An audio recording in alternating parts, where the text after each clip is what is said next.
আসসালামু আলাইকুম। ডিরিম কিচেনে স্বাগতম আমার প্রিয় ভাই বোনেরা। আজকে আমি চাল কুমড়োর বরফি বানাবো।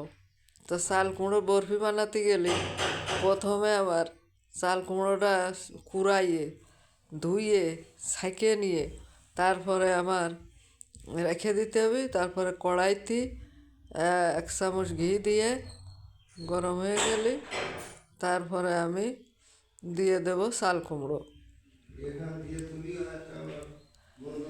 চাল কুমড়ো দিয়ে দেব, দিয়ে নেড়ে চেড়ে নিয়ে তারপরে আমি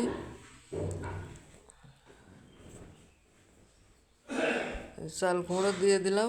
ঘিটা গলে গেলে আমি চাল কুমড়োটা দিয়ে দিলাম, দিয়ে একটু নাড়াচাড়া দিয়ে ভালো করে একটু নাড়িয়ে নিয়ে একটু ঘিটা মিশিয়ে নিয়ে আমি দিয়ে দেবো চিনি। চিনিটা দেওয়া হয়ে গেলে নেড়ে ছেড়ে একটু গরম মশলার গুঁড়ো দেব, 1.5 পোয়া চিনি দিয়ে দিলাম।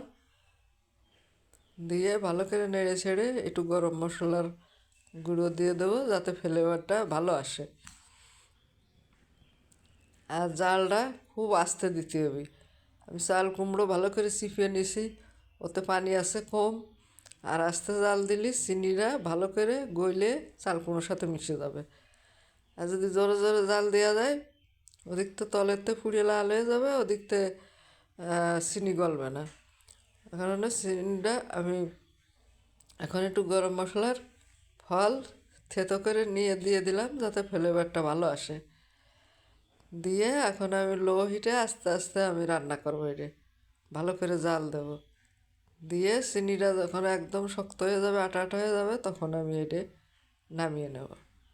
আর এই চাল কুমড়োর বরফিটার খুবই একটা স্বাদ হয়, খুবই সুস্বাদু খাবার। এখন চিনিগুলো গলে গেছে ভালো করে, কিন্তু আরও নাড়তে হবে, এই নাড়াই হবে না। ভালো করে জ্বালায় জিনিসটা শক্ত করে ফেলতে হবে।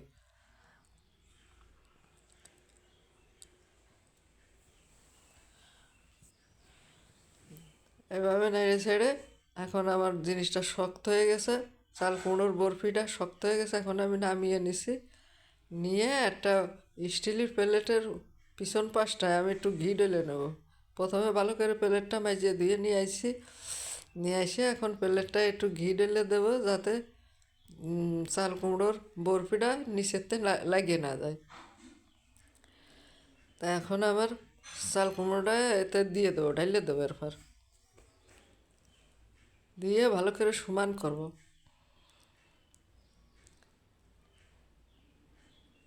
সবগুলো চাল কুমড়ো এরপর আমি একে একে দিয়ে দেব।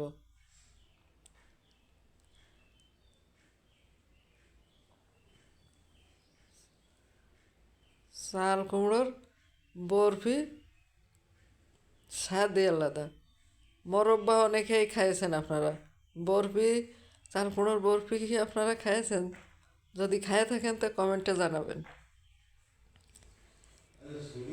চাল কুমড়োর বরফিটা খুবই একটা সুস্বাদু খাবার।